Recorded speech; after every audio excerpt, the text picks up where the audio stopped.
March 20th, 2018, 2:30 in the afternoon, Plano, Texas. The security cameras inside. A Walmart capture what appears to be an ordinary shopping day. Customers move calmly through the aisles. Carts roll slowly across the polished floors. Employees stock shelves and greet shoppers. Nothing about the scene suggests danger. An elderly woman wearing a bright red jacket pushes her cart through the grocery section. She moves carefully and deliberately. She pauses to read labels. She compares prices. Her behavior reflects routine and comfort. This is a place she has visited many times before. She is alone but not afraid. Several steps behind her, a man appears. On camera, he stands out not because he looks suspicious, but because he looks normal. He is well dressed in clean business casual clothing. His shoes are neat. His posture is confident. He blends perfectly into the environment, but something is wrong. The man is not shopping. His cart is empty. He never reaches for items. He never checks prices. His eyes remain fixed on one person only for more than 20 minutes. Security footage shows him trailing the woman aisle by aisle. When she stops, he stops. When she turns, he turns. When she pauses to examine an item, he pretends to browse nearby. He maintains careful distance, just enough to avoid drawing attention. This behavior is not accidental. This is intentional. The man mirrors her movements with precision. He studies her pace, her posture, and her awareness. He is not rushed. He is patient. This is not his first time doing this. Eventually, the woman finishes shopping and heads toward the checkout lanes. The man waits nearby, pretending to browse items he never intends to buy. When she pays and walks toward the exit, he follows again outside. At the store, she loads her groceries into her car. She closes the trunk and drives away. Moments later, the man enters his own vehicle. Walmart cameras capture him pulling out of the parking lot behind her. He follows her onto the road. What this woman does not know is that she has just been selected, not randomly, not impulsively. She has been chosen by a predator who targets elderly women, someone who studies routines, patience, and vulnerability. Someone who has done this many times before, but this story does not begin here. To understand how dangerous this man truly is, we need to go back March 19th to 0189. 0 in the morning, Preston Place Retirement Community, Plano, Texas. A 911 dispatcher receives a distressed call from inside Preston Place. An elderly woman reports that her neighbor is not responding. She says the apartment door is partially open and something feels wrong. Emergency responders are sent immediately inside the apartment. They find 91-year-old Mary Bartell lying motionless on her bed. She is unresponsive. Her friend Jackie had arrived to pick her up for their daily exercise class. Mary was always ready and waiting. This time she was not. Mary Bartell had lived at Preston Place for 4 years. Despite her age, she was active, sharp, and independent. She attended Mass regularly, exercised often, and maintained a full social calendar. There was no history of medical emergencies that could explain her condition. As paramedics begin assessing her, something unexpected happens. Mary opens her eyes. A police officer leans close, trying to comfort her. Mary struggles to move.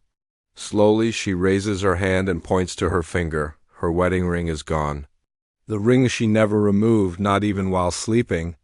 The ring she had worn for decades of marriage. Police immediately sense that something is wrong. Mary is rushed to the hospital, clinging to life. But before losing consciousness again, she gives investigators something they have never had before. A description. Mary tells police a tall man forced his way into her apartment. He was well-dressed and professional-looking.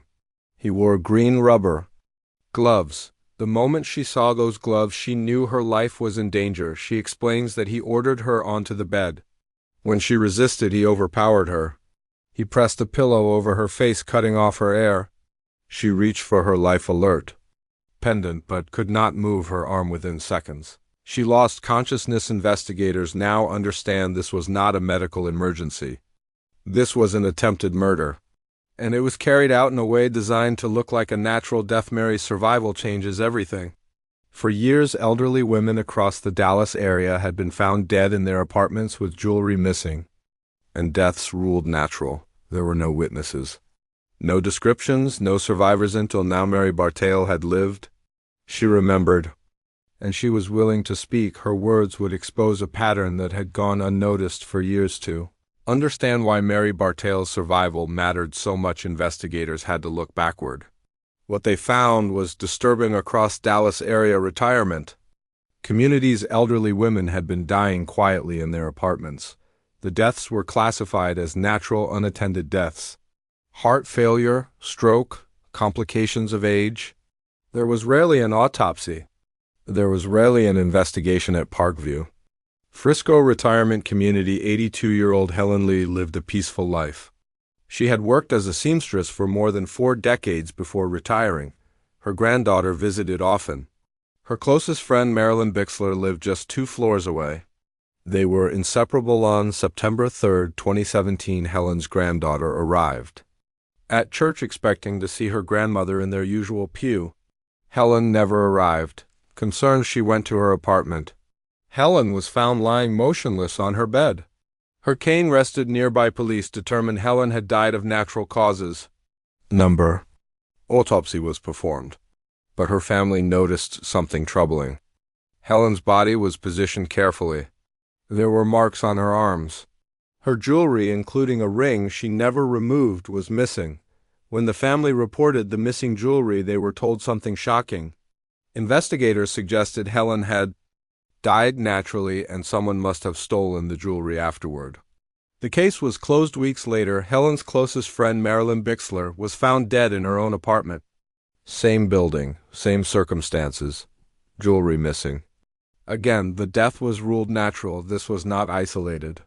Similar cases were appearing across multiple facilities, bodies positioned neatly, valuables gone, doors unlocked. No forced entry retirement. Communities had limited security. Stairwells were unlocked. Cameras were missing from upper floors. Visitors were rarely questioned. Anyone who looked professional was allowed to move freely. Families who raised concerns were dismissed. Some residents tried to post warning signs about thefts. Management removed them, claiming they caused unnecessary fear. A few investigators began to notice the pattern. Facilities that normally saw a few deaths per year were suddenly seeing several in just months. Jewelry theft appeared again and again. Still, without a survivor, without a witness, and without physical evidence, the cases remained closed until Mary Bartell lived. Mary Bartell's description gives investigators their first real lead. A tall man, professional clothing, green rubber gloves. Detectives begin re-examining reports from retirement communities across the Dallas area. With fresh eyes, they canvass Preston Place and nearby facilities. Employees are shown Mary's description. Almost immediately, several recognize it. They recall a man who appeared multiple times on the property. He claimed to be checking pipes. Sometimes he said he was maintenance. Other times he looked like a healthcare worker. He was always polite, always professional, and never questioned security. Weaknesses become obvious. Many facilities had no cameras on upper floors. Entry doors were often unlocked during the day. Visitors were not required to sign in. Someone who knew what they were doing could move freely without being noticed. Around the same time, police receive a call from a resident who reports a suspicious man sitting in a parked vehicle near a retirement complex. The man had been there for hours. The resident writes down the license plate number and calls police. When detectives run the plate, they get a name. Billy Chemirmir is 46 years old. He matches Mary's description perfectly. Tall, clean-cut, well-dressed. His background shows experience in healthcare. He knows how to speak confidently. He knows how to appear trustworthy. More alarming is his criminal history. In 2016, he was caught trespassing at a retirement facility. He had pretended to be a maintenance worker to gain access.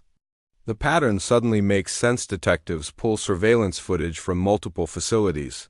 They find the same man wearing different outfits: nurse scrubs, medical shirts, plumber uniforms. He changes appearances easily, but his face remains the same. They realize he is a chameleon, someone who adapts to his surroundings, someone who studies environments before acting. Police now believe he has been targeting elderly women for years, following them from public places, learning where they live, identifying facilities with weak security, but they still need proof strong enough to stop him. That proof would come faster than anyone.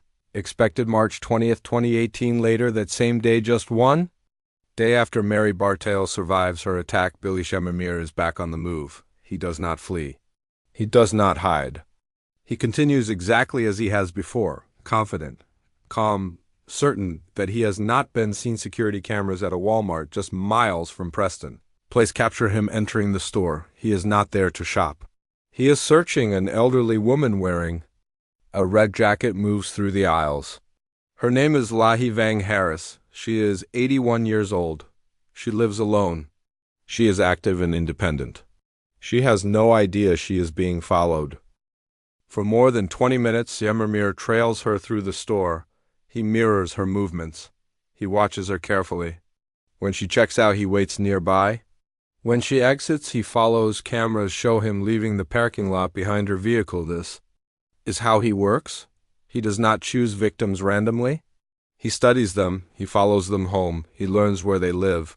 He confirms they are vulnerable. Later that afternoon, police receive another call. A resident reports a suspicious man sitting in a vehicle near an apartment complex. The car has been parked for a long time. The caller writes down the license plate. Police locate the vehicle and begin following it. Chemirmir drives calmly through the area. Eventually, he stops near a dumpster. He gets out and throws something inside.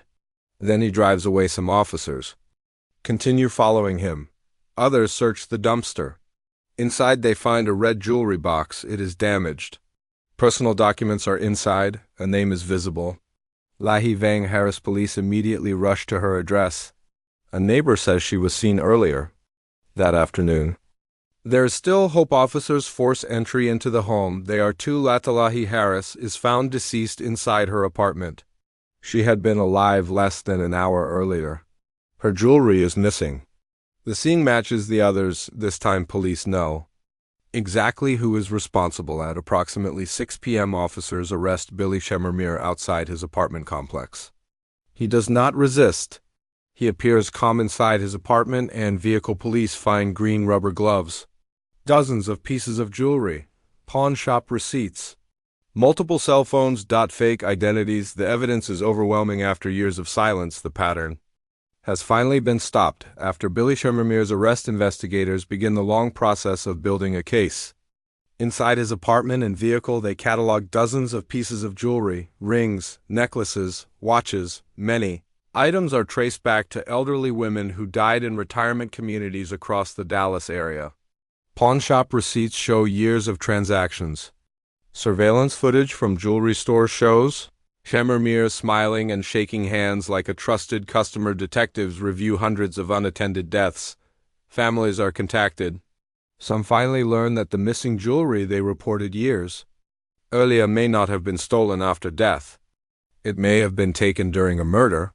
For many families, the truth brings pain, but it also brings validation. Their concerns were not imagined. Prosecutors decide to focus first on the murder of Lahi Vang Harris. Her case has the strongest evidence. She was attacked just an hour before Chemirmir's arrest. Her jewelry was found in a dumpster moments after her death.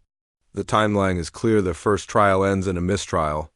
Families are devastated, but prosecutors try again. In April 2022, the second trial begins. One of the most powerful moments comes from the testimony of Mary Bartell. By this time, Mary is in her 90s. Her testimony was recorded earlier. In the courtroom, her voice fills the room. She describes the knocking, the forced entry, the green rubber gloves, the pillow pressed over her face, the certainty that she was about to die. Jurors listen in silence. Many family members cry. They know their loved ones experienced the same terror. After just 45 minutes of deliberation, the jury reaches a verdict: guilty. Billy Chemirmir is sentenced to life in prison without the possibility of parole later.